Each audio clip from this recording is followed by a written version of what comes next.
It's been difficult over the last year to stay upbeat all the time about independence and to stay positive when we can't have those conversations that we would normally be having, when we can't do things like go on marches to feel solidarity and show our feelings. And to be perfectly honest, I made that little video last week mainly to cheer myself up. I had absolutely no idea that it was going to get the kind of response that it did. And I have to say an enormous thank you now to the brilliant nearly 9,000 people who have now seen, watched and shared the video. It made me feel that I was less alone, and I hope that it may have done the same for some of you. I'm upstream of where I was last week now, and you can see behind me across the water the grounds of Dunkeld Cathedral and maybe a bit of the building too.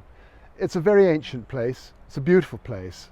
And it's where in around 850 AD the remains of St. Columba were brought from Iona when the island was becoming increasingly vulnerable to Viking raids. And the person who brought them here was the founding king of Scotland, Kenneth MacAlpin. So by the time the deeply unpopular Act of Union came along in 1707, Scotland had already been a sovereign independent nation for about 800 years. It's good to know where we've come from, but right now it's actually much more important to know where we're going and that we are able to choose for ourselves how we get there.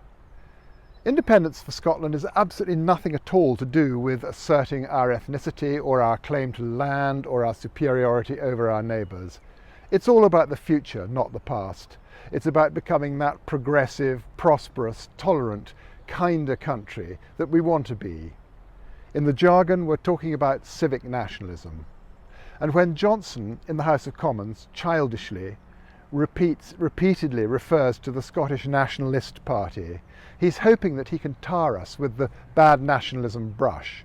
He wants people to believe that the movement for Scottish independence is fueled by some kind of hatred for England and the English.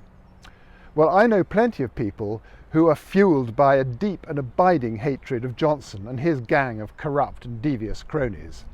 But I don't honestly know a single independence supporter who doesn't have some kind of close link with England, whether it's through friends or family, visits, holidays, having lived there, having worked there. And I believe that once we are independent, we will be better neighbours than we are now, because it will be a mature, balanced, equal relationship. Now, there's nothing in all of this to say that we shouldn't be proud of what we've got. And what we've got actually blows the too wee, too poor myth right out of the water. Scotland could become one of the wealthiest countries in the world. And it's not me saying that.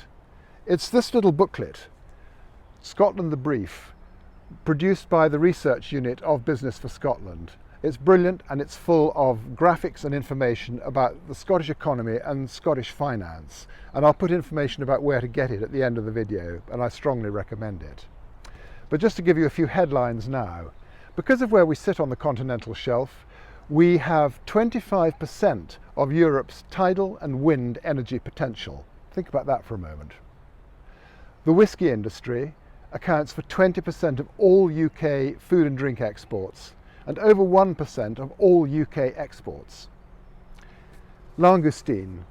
2/3 of the world's langoustine come from Scottish waters. And of course, right now, they are in dire straits because of Brexit. Proportionately, Scotland has more people with university, college and vocational qualifications than any other country in Europe, and so it goes on.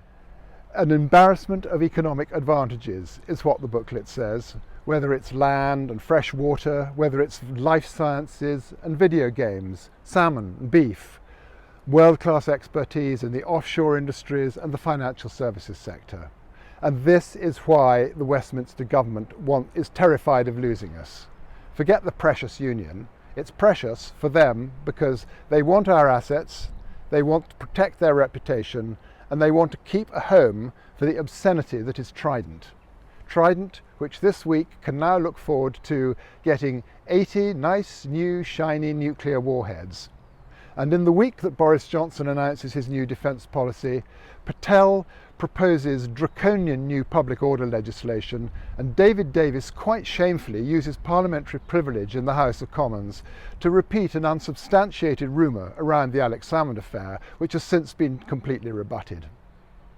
I don't know how you feel about independence, but for me it's something in my head, it's something in my heart, and it's something in my guts. It's a visceral feeling, an ache, a longing for something that at the moment is withheld from us. It won't be given to us, so we have to take it for ourselves. And if we don't, we'll be dragged ever further to the right, ever further into authoritarianism, ever further into intolerance, and ever further into isolation. That's why the election on the 6th of May in Holyrood is the single most important election in Scottish history. And we must do whatever we can to give the SNP the overall majority they need to put our future completely beyond doubt.